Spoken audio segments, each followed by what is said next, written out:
you obviously focus a lot on story. What makes a good story in your opinion? Well, what makes a good story is the reader or the audience not being able to forget the story. I mean, that's the ultimate test of a great story, I think, and that it really changes their lives in some way. It really entertains them, or it teaches them or shows them something memorable Mhm. that they have a hard time forgetting. To me, that's the main symptom of a good story. Now, is that focusing more on plot, on, the structure? Is that talking about character, or is it a combination? Like, what are some of the elements of a good It's story? a combination, but the primary thing is character. Okay. Creating an unforgettable character. One of the signs of that is that people will start telling you things about the story that didn't even happen in the story because they got the character so well that they imagine the character in other settings. So I think the number one important thing is a good character, what we call the protagonist, Hmm. who is the first actor in the story and who makes the story happen uh, based on a need of theirs, and then has to go out and somehow battle against an antagonist, obstacles to that need and accomplish it, or tragically not being able to accomplish it by the end of the story. In your opinion, what does make a good protagonist?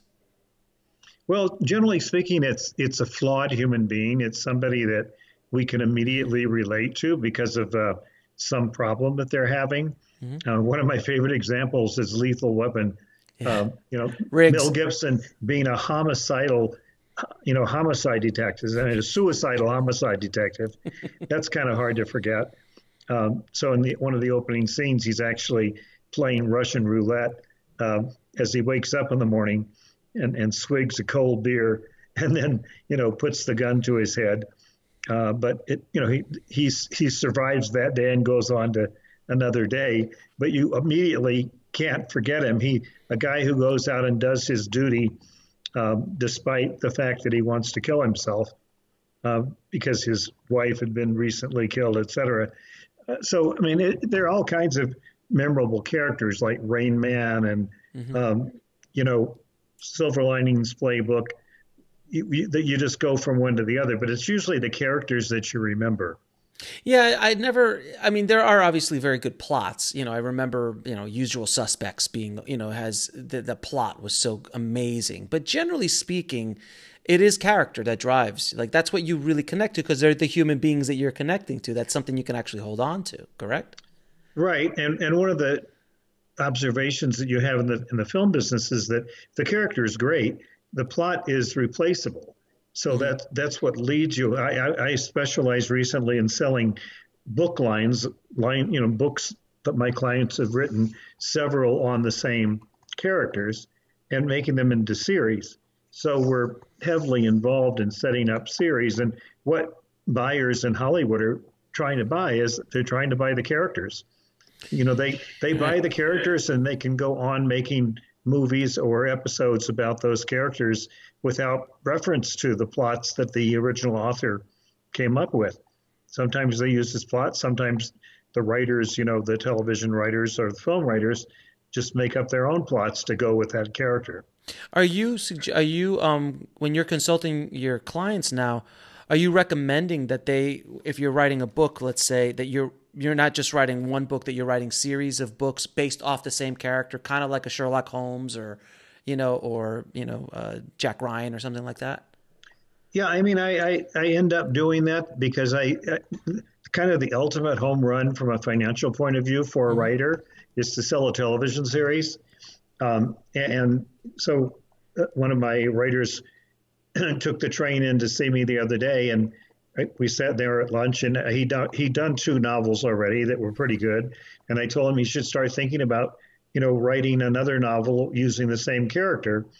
And I did that a couple of years ago with another writer, Texan, and he's now written three books with the same character that caught my attention. And I took it out to a pitch meeting with the major producer a few weeks ago, and I could pitch it in two sentences. And the minute he heard about the character, he said, "That's an obvious series. Let's do it." So we're partnered on the series just because he heard about the character and the world the character finds himself in. So that's obviously a good reason to write more than one novel on the same character, not to mention the fact that you're much more likely to sell multiple copies of your novel if you have several other novels that somebody can read with the same character. Yeah, I recently I recently found a show called Bosch, which is based on Michael Connelly's series of books.